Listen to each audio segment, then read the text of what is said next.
Hi, I'm Bridget, and welcome to my kitchen where I help busy families eat well with wholesome and delicious recipes. Broccoli can be a little boring, I get it, but it's one of those vegetables that is so easy to transform just by cooking it a little differently. Today I'm going to show you 2 ways to make broccoli extra delicious. One is simply roasting it with salt and pepper and a little bit of olive oil. And the second one is roasting it a little differently and then making a cheese sauce to pour on top. For the roasted broccoli, we're just going to cut the tops off and cut it into the florets. But with broccoli, be sure to use the little leaves too, and also use the stems. So we'll toss the florets on the baking sheet. The leaves are going on the baking sheet as well. I'm using 2 heads of broccoli, or 2 bunches of broccoli for this recipe, and this can feed a family of 4.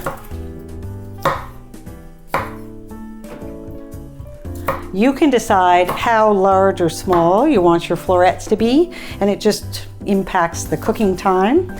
But the broccoli does shrink as it cooks, so you don't want the florets to be too small. Now, to be able to use the stems, I just cut the bottom part off, and then I'll just peel them with a vegetable peeler. I hate to waste the stems since they are a big part of each bunch of broccoli that you buy. I'm peeling them because the outer skin can be a little tough. So once they're peeled, I'm just going to cut them on an angle into little discs.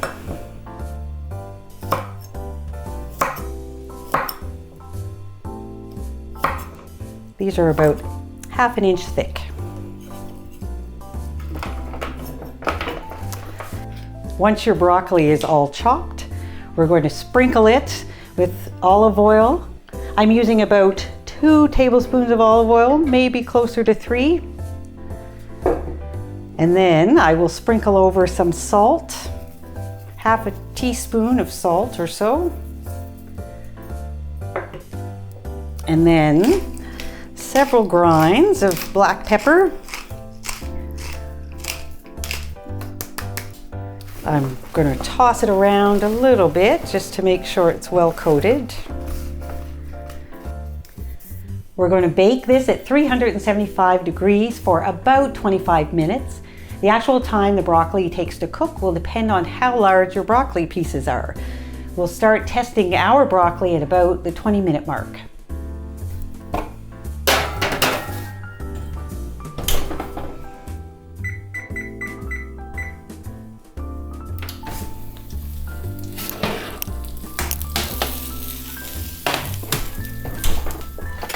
So it's almost ready. I'm just going to toss it around a little bit. Yeah, still a little firm.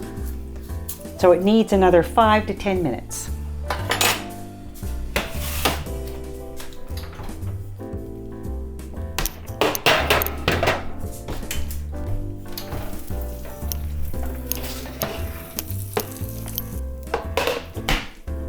Our roasted broccoli is ready. It's caramelized, it's crispy and delicious. Now I'm going to show you a second broccoli recipe. This is a baked broccoli and cheese. It's a bit like a broccoli mac and cheese without the macaroni. We're just going to bake the broccoli in a baking dish so it won't get as crispy as it did when we baked it on the baking sheet. So as we did with the earlier recipe, we'll just cut the broccoli into florets. The cheese sauce that we're making will give us more than enough sauce for 3 crowns of broccoli.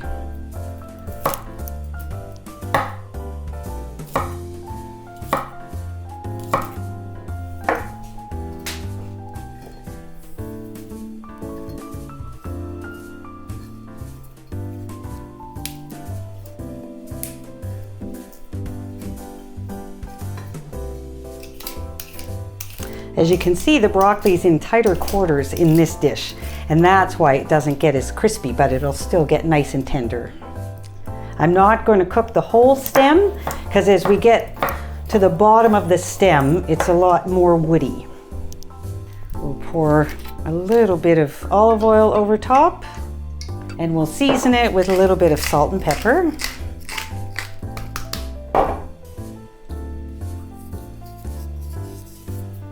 And we'll bake it at 375 degrees for about 25 minutes.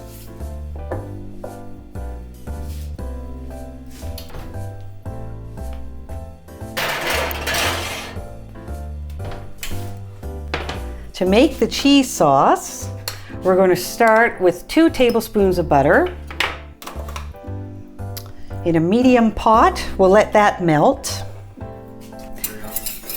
The butter has melted, so I am going to whisk in 2 tablespoons of flour. And when all the lumps are gone, we'll just let it cook for about 30 seconds. Now I'm going to add, this is about 1/8 of a teaspoon of onion powder.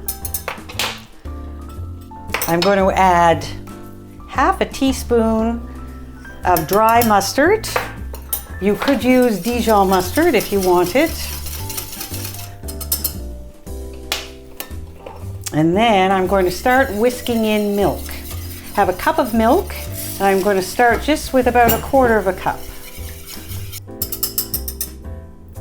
We'll let it come to a simmer again.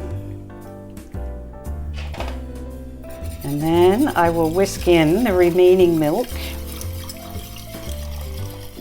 We'll let it come back to a simmer, and then it will start to thicken. So I'll stir it as it's getting thicker, and from there I'll be able to judge when it's time to add the cheese. This is starting to thicken. So I've turned the heat down a little bit, and I'm going to add 2 tablespoons of white wine and a teaspoon of Worcestershire sauce. I'll just whisk those in. And then I'm going to stir in the cheese. And at this point you can turn the heat off because there's enough residual heat that the cheese is going to melt. When it's nice and smooth, we can add a little bit of pepper.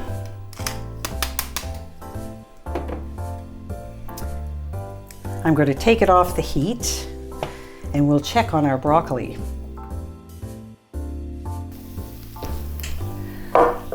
You can see how baking it in a dish instead of on a pan helps it keep its color. So this broccoli has a lot more green than our roasted broccoli, than our pan roasted broccoli.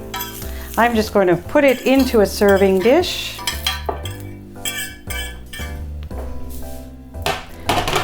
And then I will pour our delicious cheese sauce over top.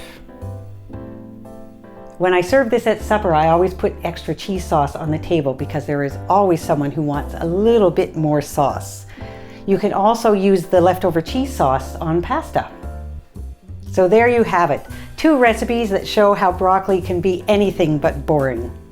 I'll be sharing more wholesome side dish recipes, so stay tuned. Thanks for watching.